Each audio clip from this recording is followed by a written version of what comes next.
যাবো গা, ফ্রিজে পানি নেবো গা, এসি রুম চালু করবো গা, এসির হাওয়াতে বসে থাকবো গা, মোবাইল দেখবো গা।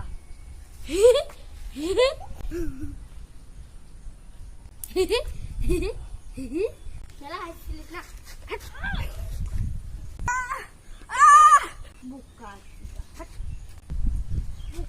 তাকে তো বললাম এসি রুমে শুবো, সারা বড় লোক টাইপে তো হতেই হবে।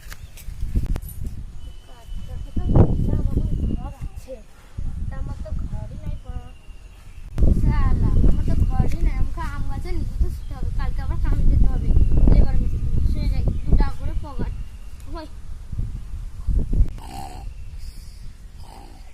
তো অনেক পয়সা হলো, এবার রাতে তো চলে যাবে, ঘর যাই।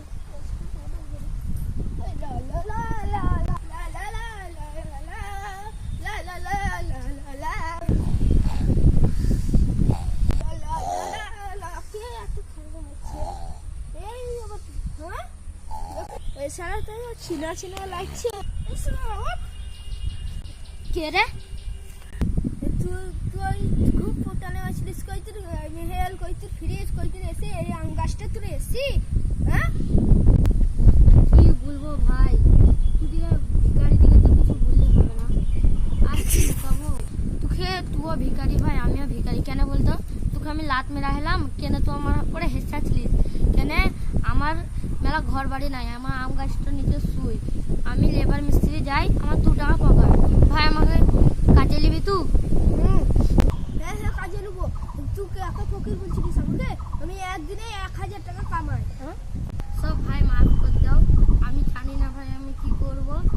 তুমি আমাদের কালকে কামে যেও, আমার এখন ঘুমাইছে ঘুমাই, তারপর কালকে দেখা যাবে। তুমি ওইতালি আসো তো, ওইতালি আমাকে ডেকে নিয়ে আসবা। হ্যাঁ হ্যাঁ হ্যাঁ যাবো ডাকতে। তাহলে নিচে ফকির আর আমাকে ফকির বলছিল। হ্যাঁ হ্যাঁ তা হয়েছে কালকে ডেকে নেবো, কাজে নেবো। করে ফকির ভাই কামে যাবি রে? তো সকালে কি? হ্যাঁ হ্যাঁ তুই কামে যাবো। আচ্ছা সারা ফিরছে আমি তো চপ্পল করে বলছি। কি খালি পায়ে যাবো? হ্যাঁ দেখ আমিও খালি পাতে গেছি, বেশি পয়সা হবে চ, কালকে হচ্ছে। আমি তো রুমাল আনি, তোর কাছে রুমাল? হ্যাঁ চ আমি ধুলবো। চ তাহলে। ধুলা মাঠে মেখেলে চুল তো খানি খারাপ করলে তাহলে বেশি পয়সা হবে। সত্যি? হ্যাঁ